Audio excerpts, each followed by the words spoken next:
If freedom can be decided by a show of hands, then it was never freedom to begin with. The words echoed through the Grand Chamber just seconds before the final vote, and for the first time that day, every delegate stopped whispering. More than 12,000 representatives filled the towering amphitheater of the Galactic Council, their voices blending into a low, confident murmur. Above them, suspended in the center of the chamber, a massive holographic display counted down the final seconds before the submission accord would become law. Across the galaxy, billions watched the broadcast. News anchors had already begun calling it a historic day. Analysts described the outcome as inevitable. Even the financial markets had reacted hours ago, assuming Earth would surrender without resistance. At the center of the circular chamber sat the Earth delegation. No elaborate robes, no ceremonial armor, just dark business suits that looked almost ordinary compared to the glowing uniforms surrounding them. Ambassador Nathan Walker rested both hands on a simple leather folder. His expression never changed. Beside him, Emily Brooks shifted uneasily in her chair. She leaned closer without taking her eyes off the voting board. "Nathan," she whispered, "we've lost the room." He didn't answer. Instead, he reached for a fountain pen, quietly uncapped it, and wrote a single note inside the folder. Emily frowned. "Did you hear me?" "I did." "Then say something." Nathan looked up at the enormous display. "Not yet." On the highest platform overlooking the chamber, High Chancellor Vorik slowly stood. His silver-blue skin reflected the chamber lights as though polished from metal. His calm smile carried the confidence of someone who had never experienced meaningful opposition. "Delegates," he announced, his deep voice filling every corner of the hall. "The final tally confirms what wisdom has already decided. By overwhelming consensus, the submission accord has passed." Thunderous applause spread through the chamber. Representatives congratulated one another. Several alien dignitaries stood to celebrate. Some even turned toward the Earth delegation with expressions that looked almost sympathetic. They believed humanity had finally accepted its place. Emily's hands tightened around her datapad. "This can't be happening." Nathan closed his folder. "It already has."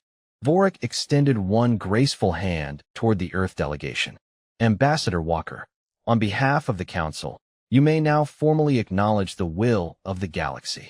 Every camera immediately pivoted toward Nathan.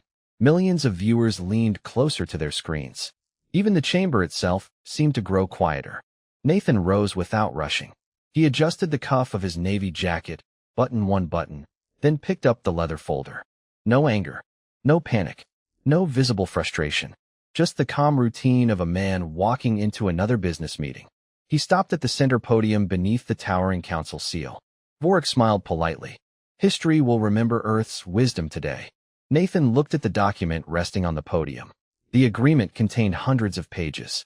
Every signature line had already been prepared. All that remained was one name.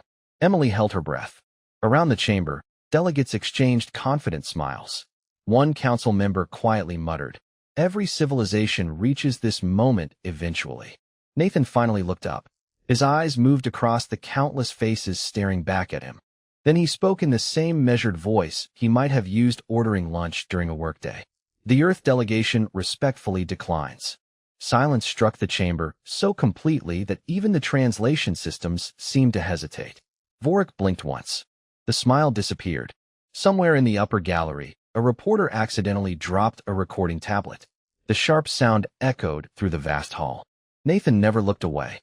"Earth," he continued, "does not submit its future to a vote cast by those who will never bear its consequences." For 3 long seconds, nobody moved. The silence inside a few delegates laughed quietly. Others exchanged nervous looks. The distinction sounded insignificant, but Emily noticed several legal advisors immediately opening digital copies of the council charter. Vorik smiled again, although this one looked practiced instead of genuine. "You misunderstand your position, Ambassador. Refusal is symbolic. Compliance is mandatory." Nathan folded his hands behind his back. Then there was never a vote. Only theater. The words landed harder than Emily expected. Counselor Saren leaned toward one of the legal clerks beside him. Their conversation became hurried. Several judges seated near the central archive began scrolling through ancient legal precedents. Vorik noticed it too. "Enough," he said firmly. "The Earth delegation will sign before leaving this chamber." Emily felt her pulse quicken. She leaned toward Nathan again. We cannot keep pushing him. Security is already moving. Nathan gave the smallest nod without looking at her. I know. From both sides of the chamber, Council security officers began walking toward the Earth delegation. They were not carrying weapons. They did not need them. Their authority came from centuries of unquestioned obedience to Council law. Every camera followed their approach. One elderly delegate from a frontier republic quietly removed his glasses and leaned closer to his display. Counselor Saren slowly looked up toward Vorik. Mr. Chancellor, he said carefully, perhaps we should verify the citation before enforcement. Vorik's expression hardened for the first time that afternoon. There is nothing to verify. Nathan finally opened the leather folder he had carried since the session began. Inside was not the submission accord. Instead, there was a single yellow document protected inside a transparent sleeve. Its paper looked centuries older than anything else inside the chamber.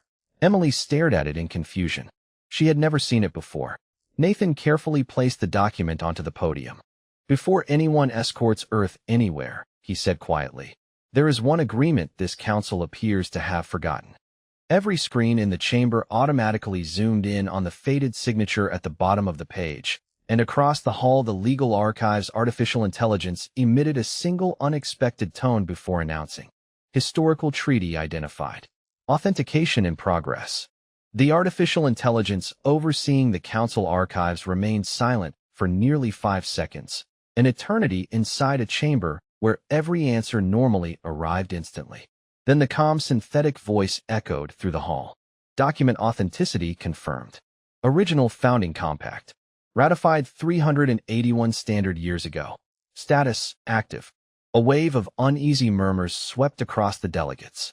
Emily stared at Nathan. You have been carrying that the entire time, she whispered. Since I left Washington, he answered without taking his eyes off the podium. High Chancellor Vorik folded his hands behind his back. A historical curiosity does not override current law. Nathan gave a slight nod. Normally, I would agree. He gently turned the fragile document so every camera could capture the faded signatures along the bottom. Except this agreement created the council itself. Several members of the legal commission exchanged worried looks. Counselor Saren stepped away from his seat and approached the central archive terminal. Display Section 4, he instructed. A glowing wall-sized projection appeared above the chamber. Ancient text slowly scrolled into view as the archive translated every sentence into thousands of languages simultaneously. Nathan waited until the display settled before speaking again. Read the final paragraph. Saren adjusted his glasses and quietly read the words to himself. His expression changed almost immediately. No, Vorik interrupted. Continue to the enforcement clauses. With respect, Saren replied carefully. This paragraph comes first. The chamber grew silent once more. Saren finally read the passage aloud. No member civilization shall be compelled to surrender sovereign authority through numerical majority alone. Consent must remain voluntary, or the compact itself shall be considered violated. The sentence hung over the chamber like a storm cloud. Emily slowly looked toward Nathan. That is what you marked in your notes, she said softly. Nathan smiled just enough to acknowledge the observation. Everyone focused on the vote. Vorik's tone sharpened. The submission accord does not remove sovereignty. Nathan reached into the folder again and removed a second document. This one was brand new. He laid it beside the ancient compact. Page 217, he said. Paragraph 12. The archive instantly highlighted the section on every public display. Delegates leaned forward as the text enlarged. The clause granted the council authority to permanently inspect military infrastructure, approve border defense policies, and suspend independent fleet deployments whenever it determined there was a collective security concern. Emily quietly exhaled. That is sovereignty, she whispered. Nobody answered her because everyone was reading the same words. One delegate from a mining coalition slowly stood. Those provisions apply to us as well. An administrator nodded reluctantly. Another representative rose from the opposite side of the chamber. Why were these clauses never discussed? Questions erupted across the hall. Delegates who had applauded only minutes earlier began opening the complete accord instead of relying on executive summaries prepared by council leadership. Vorik raised his voice above the growing confusion. These measures are administrative safeguards. Nathan remained completely composed. Administrative safeguards that no civilization may reject once they sign. A young delegate near the back looked visibly shaken. We were told this was only about coordinated defense. Saren continued scrolling through the legal text, comparing one clause after another with the founding compact. The more he read, the less certain he appeared. He finally turned toward Vorik. Mr. Chancellor, when was the legal commission informed that these inspection powers conflicted with the founding compact? Vorik did not answer immediately. Instead, he looked toward the legal advisors seated behind him. None of them met his eyes. Across the chamber, another notification suddenly flashed across every public display. Incoming diplomatic convoy requesting emergency recognition under founding compact witness provisions. Estimated arrival, 11 minutes. Nathan glanced at the countdown only once before closing his folder again. Emily looked at him in disbelief. You knew they were coming. Nathan answered quietly. I knew they were already on their way. The countdown above the chamber continued, ticking toward the arrival of the mysterious diplomatic convoy, but nobody was watching it anymore. Every delegate was staring at High Chancellor Vorik. His polished confidence had begun to crack, replaced by the tight expression of someone watching years of careful planning slip through his fingers. Then the chamber lights flickered. A sharp electronic tone echoed across the hall. One of the security officers pressed a hand against the communicator built into his collar. His posture stiffened immediately. Mr. Chancellor, he said, struggling to keep his voice steady. An unauthorized fleet has entered the Council defense perimeter. The room erupted into fresh confusion. Vorik turned sharply toward the tactical display suspended above the chamber floor. Hundreds of blue icons appeared along the outer edge of Council space. They were moving in perfect formation, but carried no active weapon signatures. Emily looked up at the screen. That cannot be them, she whispered. Nathan quietly folded his arms. No, he answered. It is exactly them. A tactical controller hurried toward Vorik carrying a portable display. Defense Command reports the formation refuses standard escort procedures. They are requesting direct access under founding compact witness protections. Vorik's voice hardened. Deny the request. The controller hesitated. They are not requesting permission, sir. They are invoking Article 7. Several legal advisors immediately looked toward the archive display. The article was real.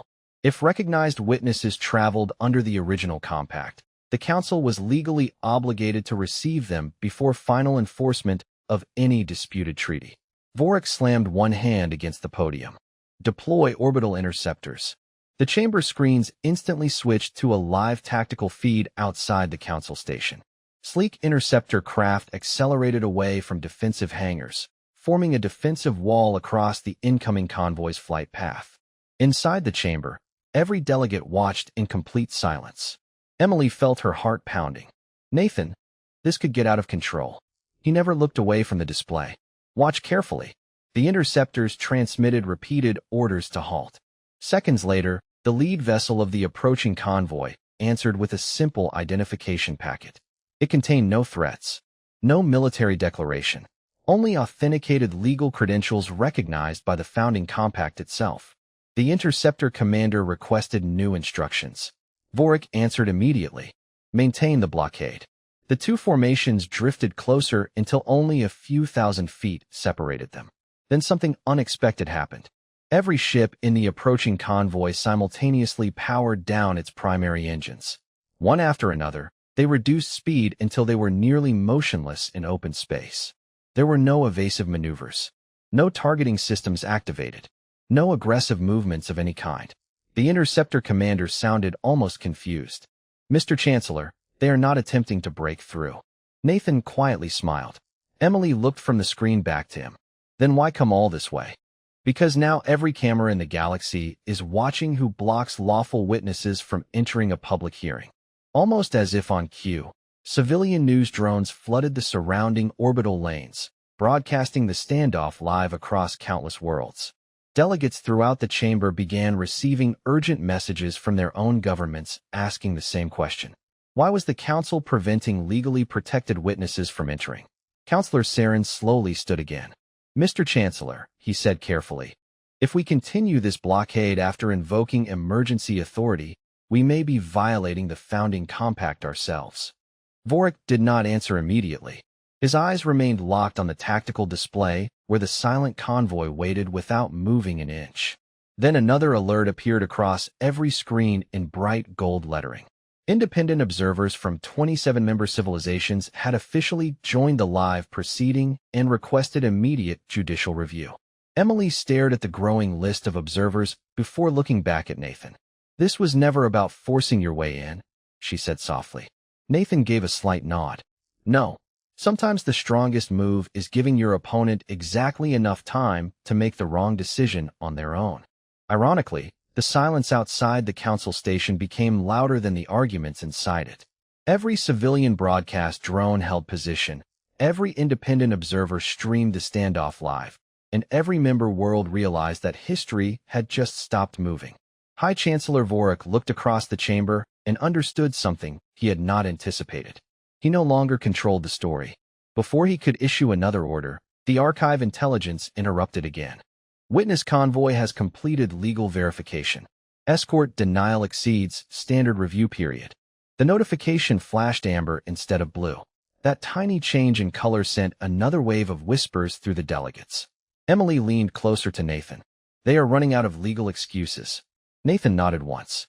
"Which means they will try a political one." Right on cue, Vorik stepped back to the center podium. His voice returned to its practiced confidence. "Delegates, do not allow yourselves to be distracted. This convoy is a coordinated attempt to undermine lawful council procedure. We will continue with ratification." He reached toward the digital authorization panel. Before his hand could touch it, Councillor Saren spoke. "I object." The single sentence echoed through the chamber. Hundreds of heads turned toward him. Vorik slowly lowered his hand. "On what grounds?" Saren walked into the center aisle carrying his own tablet. "On the grounds that I have now read the complete submission accord instead of the executive summary distributed by your office." A nervous laugh rippled through the audience before disappearing completely. Saren continued. "The inspection authority, fleet restrictions, economic oversight, emergency administrative control. None of these provisions were presented during committee debate." Another delegate stood. Then another.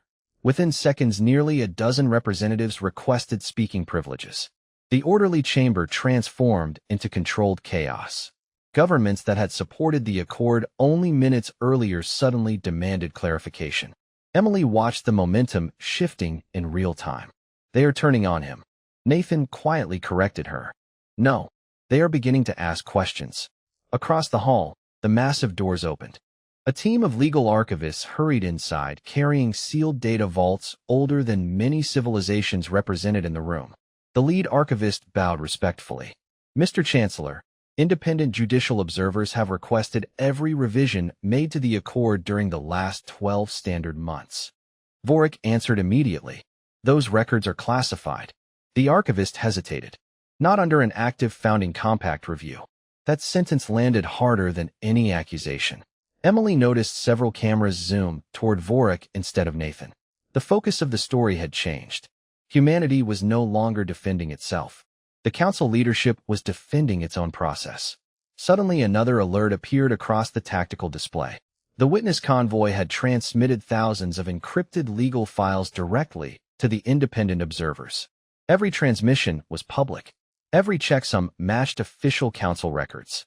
Delegates began receiving the files on their personal terminals almost instantly. One elderly ambassador quietly removed his ceremonial sash and shook his head while reading. These amendments were added after committee approval. Another representative looked stunned. "My government never voted on this revision." Vorik's composure finally slipped. Those changes were administrative corrections. Nathan spoke for the first time in several minutes. His voice remained calm enough that the chamber instinctively fell silent again.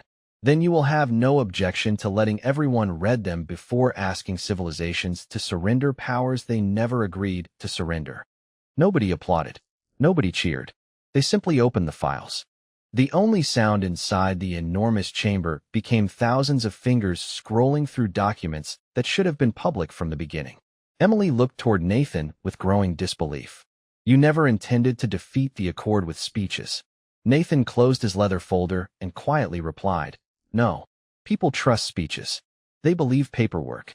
At that exact moment, the archive intelligence issued one final announcement that froze the entire chamber. Judicial comparison complete. 143 undocumented revisions detected. Authorizing release of revision history. Display begins in 60 seconds. The giant countdown above the judicial display reached 0. Every screen inside the council chamber changed at the same instant. Thousands of pages appeared in perfect chronological order, each amendment highlighted in bright gold. Delegates immediately began comparing the original language against the revised text. The room filled with quiet gasps instead of arguments. Emily watched one representative after another shake their heads in disbelief. Entire paragraphs had been rewritten. Authority that once required unanimous approval had quietly become executive authority. Temporary inspections had become permanent oversight. Emergency measures had become standing policy. Nathan remained motionless. He had seen every page weeks ago. What mattered now was that everyone else was seeing them too. Counselor Saren slowly looked up from his display. These revisions were never presented during open session. One of the senior archivists answered before Vorik could speak. According to the records, they were processed under accelerated administrative authority. Saren frowned. Authorized by whom? The chamber became so quiet that the archive intelligence answered without being prompted. Authorization chain identifies the office of the High Chancellor. Hundreds of eyes shifted toward Vorik. For the first time all day, he did not immediately respond. Emily almost smiled before Nathan quietly whispered, "Do not celebrate yet." She looked at him. Why not? Because people who spend years building power rarely surrender it in one afternoon. Almost as if he had been waiting for that exact moment, Vorik stepped away from the podium. His expression changed completely. The calm diplomat vanished. In his place stood the politician who had ruled the council for nearly 2 decades. "Delegates," he said firmly, "everything you are seeing is accurate." Confused murmurs spread through the chamber. Emily blinked. He is admitting it? Nathan did not answer. Vorik continued. Yes, revisions were made. Yes, extraordinary authority was exercised. Because extraordinary dangers demanded extraordinary leadership. Several delegates exchanged uncertain looks. Vorik began walking slowly across the center platform, speaking directly into every camera. While we debate procedures, pirate coalitions grow stronger. Border systems collapse. Independent fleets refuse coordinated defense. How many colonies should we sacrifice simply because outdated paperwork slows necessary decisions? The tone of the room shifted again. A few representatives who had doubted him only moments earlier began listening carefully. Vorik sensed it immediately. History does not remember leaders who waited for unanimous approval while civilizations burned. It remembers those who acted. Emily quietly cursed under her breath. He is changing the argument. Nathan nodded once. He is no longer defending the process. He is defending the outcome. The strategy worked. Several delegates began applauding. Not many, but enough to change the atmosphere. One governor from a frontier alliance stood. Our trade lanes have been attacked 3 times this year. Without stronger centralized authority, we cannot survive. Another delegate joined in. The Chancellor may have bypassed procedure, but perhaps procedure was the problem. Emily felt the momentum slipping away. Nathan, before she could finish, another alert interrupted the chamber. This one came from Council Defense Command. The silent witness convoy remained outside, but something new had appeared beyond them. Long-range sensors detected dozens of unidentified civilian transports arriving from every direction. No military formations, no warships, just ordinary merchant vessels, relief ships, medical carriers, and independent freighters. Their captains were transmitting the same request.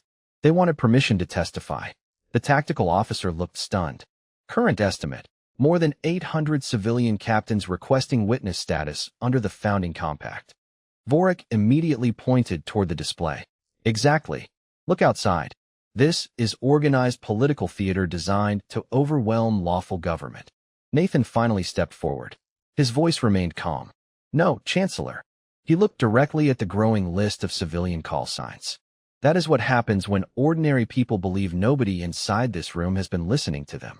At that exact moment, the chamber doors began unlocking automatically as the judicial system granted preliminary access to the first wave of independent witnesses, and every delegate suddenly realized the hearing they thought had already ended was only beginning. The first witness entered without ceremony. There was no military escort, no grand announcement, and no polished speech prepared for the cameras. An older woman in a worn gray cargo jacket walked through the massive chamber doors carrying nothing except a weathered data case. Her identification appeared automatically above the chamber floor. Captain Linda Carter, Independent Merchant Coalition, 42 years in interstellar freight service. Emily quietly frowned. She is not a politician. Nathan answered. That is exactly why she matters. Linda stopped before the central podium and looked around the enormous chamber. I have never spoken in this room before, she admitted. Honestly, I never thought people like me were allowed in here. A few delegates shifted uncomfortably. Vorik folded his arms, but remained silent. Linda opened the data case and removed an old navigation recorder. 3 years ago, my convoy answered a council emergency request. We delivered food and medical equipment to the Dorian colonies after their supply routes collapsed. She placed the recorder onto the archive scanner. Instantly, authenticated flight logs appeared across every public display. We were promised reimbursement within 30 days. She paused. We are still waiting. Another witness entered before anyone could interrupt. A broad-shouldered alien engineer wearing grease-stained work clothes stepped beside her. His translated name appeared overhead. Owen Rao, Station Maintenance Union. He carried maintenance reports instead of legal documents. Every inspection ordered under emergency authority delayed civilian repairs, he explained. Our hospitals waited while inspectors examined paperwork. Our power stations waited while administrators requested additional approvals. Nobody asked whether those delays cost ordinary families anything. One by one, more witnesses walked into the chamber. A relief pilot, a colony doctor, a mining cooperative supervisor. None of them spoke like professional politicians. They stumbled over words. They checked handwritten notes. Some admitted they had never expected anyone to hear them. Yet every testimony pointed toward the same pattern. Authority had slowly moved farther away from ordinary citizens and closer to offices that never experienced the consequences of their decisions. Emily noticed something remarkable. Nobody mentioned Earth. Nobody praised humanity. They were simply telling their own stories. Nathan had not recruited supporters. He had invited witnesses. Counselor Saren slowly lowered his tablet. Mr. Chancellor, he said quietly, I believe these testimonies deserve formal consideration. Vorik stepped forward before anyone else could respond. Individual hardships do not invalidate collective security. His voice remained controlled, but there was frustration beneath every word. Leadership requires difficult choices. Linda looked directly at him. Then the people paying the price should at least know somebody made those choices. The chamber fell silent again. Several delegates who had defended Vorik earlier now avoided looking toward the witnesses. They were reading the reports instead. Emily whispered, The room is changing. Nathan answered softly, People stop arguing when they start recognizing themselves in someone else's story. Then the archive intelligence interrupted once more. Additional testimony request received. Everyone turned toward the entrance expecting another civilian witness. Instead, every display inside the chamber suddenly changed to a secure military transmission. A calm face appeared on the screen. Rear Admiral Marcus Hale stood aboard the flagship of Seoul Defense Command, dressed in a simple black service uniform. There were no dramatic backgrounds, no visible fleet, only a quiet operations room behind him. Members of the council, Marcus began evenly. I was not scheduled to speak today. However, after listening to these proceedings, there is information every government represented here deserves to see. He placed one encrypted data file onto his console. For the last 18 months, Earth has been investigating who quietly encouraged pirate activity along the frontier trade lanes. The file remained locked for one long second before the archive intelligence announced. Military evidence package received. Source authentication complete. Classified origin. Office of the High Chancellor. The chamber remained perfectly still after the archive confirmed the source of Admiral Marcus Hale's evidence package. Nobody rushed to speak. Nobody even looked away from the enormous display suspended above the delegates. High Chancellor Vorik broke the silence first. His voice was calm, almost amused. Be careful, Admiral. Authenticating the origin of a file is not the same as authenticating its contents. Marcus nodded once from the command center aboard his flagship. I agree. He touched a control on his console. Which is why I submitted the complete chain of custody. The archive intelligence responded almost immediately. Verification complete. Documents have not been altered since initial creation. A new series of communications appeared on every public screen. Internal memoranda, shipping authorizations, security directives. None of them explicitly ordered attacks on civilian trade routes. Instead, they quietly reassigned patrol fleets away from unstable border sectors while delaying replacement deployments for administrative reasons. The result became obvious as the timeline unfolded. Piracy increased. Insurance costs skyrocketed. Independent colonies demanded greater protection. Emergency authority expanded. Emily stared at the screen in disbelief. Nobody created the crisis, she whispered. They simply made sure nobody stopped it. Nathan gave the smallest nod. That is much harder to detect. Counselor Saren continued reading the reports one page at a time. Every recommendation came through temporary emergency committees. He looked toward Vorik. Committees appointed directly by your office. Vorik did not deny it. Instead, he stepped forward with complete confidence. Yes, because fragmented leadership was failing. Every decision I made prevented greater instability. Several delegates hesitated. His argument still carried weight. Frontier systems really had been suffering. Merchant convoys really had needed protection. Marcus spoke again before the uncertainty could spread further.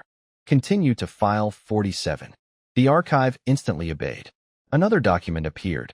This one contained private correspondence between council administrators discussing the political benefits of extending emergency authority before the next charter review.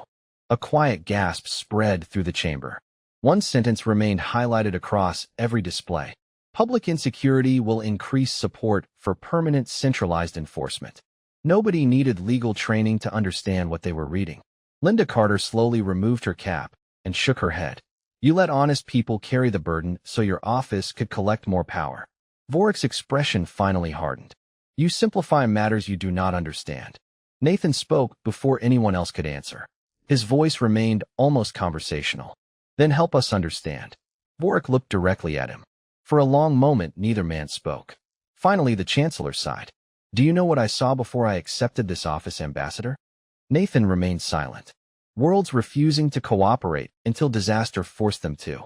Governments arguing over procedure while families waited for supplies. Endless debate. Endless delay. I decided someone had to keep civilization moving. Emily listened carefully. For the first time, she realized Vorik genuinely believed he had done the right thing. Nathan seemed to reach the same conclusion. Intentions matter, he said quietly, but they do not replace consent. The words settled over the chamber more heavily than any accusation. One by one, delegates who had defended the Chancellor began deactivating their support indicators. Counselor Saren stood and addressed the assembly. I formally move that enforcement of the submission accord be suspended pending independent judicial review. Before anyone could second the motion, the archive intelligence interrupted once again. Emergency notification. Member governments are transmitting revised voting instructions. Hundreds of personal consoles lit up simultaneously across the chamber. Delegates opened fresh messages from their home worlds. Emily watched expressions change all around the room. Some looked relieved. Others looked stunned. One representative quietly laughed before wiping away tears of exhaustion. Nathan glanced toward the enormous vote display that had declared Earth's defeat only hours earlier. Without a single word being spoken, every previous result vanished from the screen, replaced by one simple question awaiting a new decision. Suspend the submission accord pending judicial review. Voting will begin in 60 seconds. The final countdown began without fanfare. There was no triumphant music inside the grand chamber, no speeches from powerful leaders, only the quiet sound of thousands of delegates making a choice they had believed was settled forever. The massive display above the chamber reset itself, replacing the old result with a fresh tally. Green lights appeared one after another. Emily watched in silence as governments from every corner of the galaxy reversed their instructions. The numbers climbed steadily until they crossed the threshold. Then they kept climbing. Counselor Saren slowly stood and looked toward the central display. The motion passes, he announced. The submission accord is suspended pending full judicial review. Nobody cheered. The decision felt too important for celebration. It felt like relief. High Chancellor Vorik remained standing at the center of the chamber. He looked around the room that had followed him for nearly 20 years. Many of the same delegates who had applauded him earlier now avoided meeting his eyes. He finally looked at Nathan Walker. Was this your plan from the beginning? Nathan considered the question before answering. No, Vorik frowned. Then when did you know you could win? Nathan shook his head gently. I never came here expecting to win. Emily looked at him, surprised. Nathan continued. I came here to make sure everyone finally had enough information to choose for themselves. The words lingered in the chamber long after he finished speaking.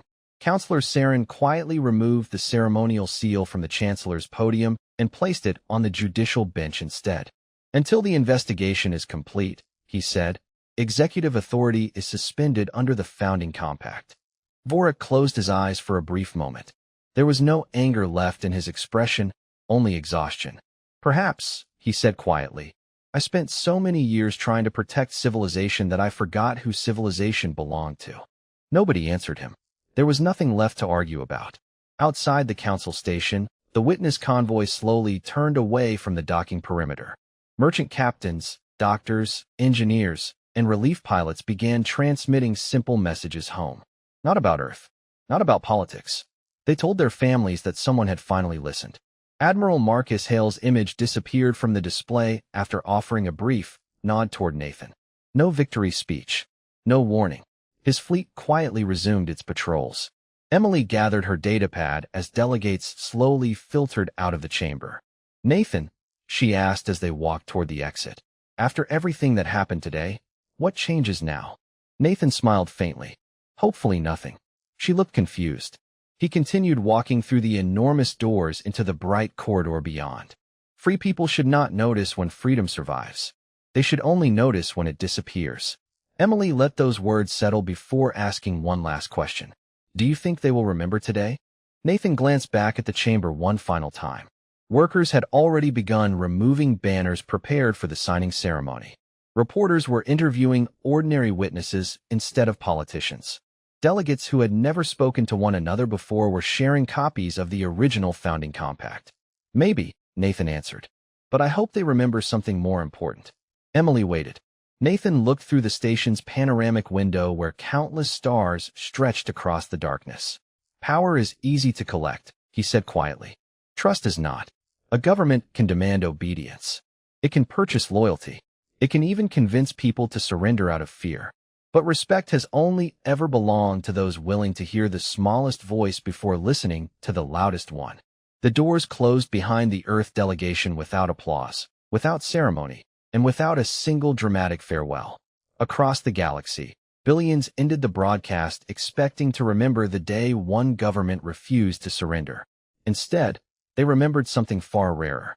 They remembered the day ordinary voices changed the course of history simply because one quiet delegation refused to let silence become consent.